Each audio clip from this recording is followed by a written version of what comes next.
Paul, we were talking outside before we started the show today, and you know, you had a specific situation where it seems like sometimes people confuse their assessment with their actual market value, because I think they look at it from that perspective. And I think you had some comments on that. Some investors you work with on the property management side where they get confused about the difference between the two.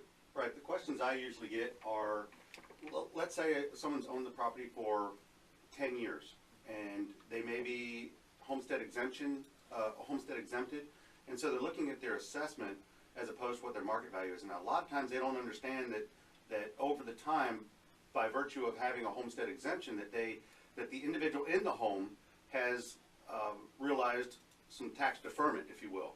And now the new purchase price of, let's say, $300,000 is going to markedly increase their assessment, because the new purchaser is not getting the benefit of the homestead exemption of 10 years, and now it's assessed at, hopefully the market has improved quite a bit in those 10 years. What is a good way for them to estimate their taxes? Well, it's really a function of the Save Our Homes cap. Right. So if you have homesteaded property in the wake of Save Our Homes constitutional amendment, your taxable value or tax assessment, or sort of as we say, highly regulated government value versus the market value or just value, it can only go up in any given year, tax year, 3% or inflation, whichever is less.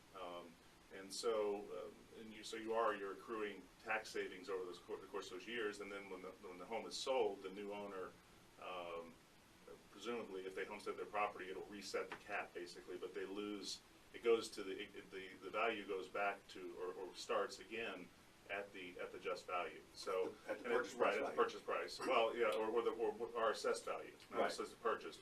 And the assessed value is usually in arrears. So you're looking at like a year or two past, correct? I think of the sale date. You're looking backwards to kind of figure out what is sold.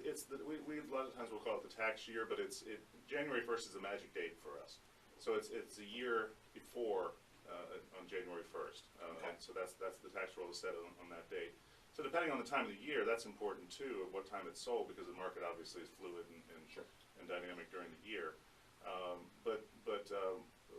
Really the assessed value or the market value or just value at the time, it's based on a lot of different factors. It's not just the sale price. It's a combination or compilation of sale prices of like homes within a similar neighborhood or similar subset of sales.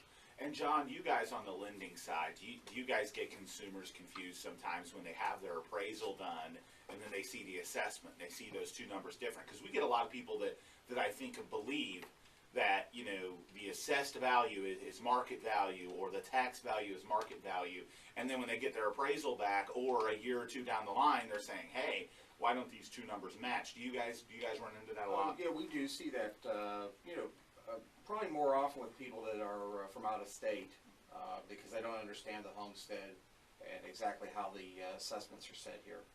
And what's interesting is you explain that to someone and I think it makes sense, but sometimes the assumption is that, oh, well, I'm getting those two numbers should be really close, and in reality they shouldn't. Especially if, like you said, if you're talking about today's market, depending on the time of year, some of the comparables you guys use for assessments could be a year plus in terms of age. That we're talking about two different timelines there, and obviously the market being fluid, those things don't always line up. So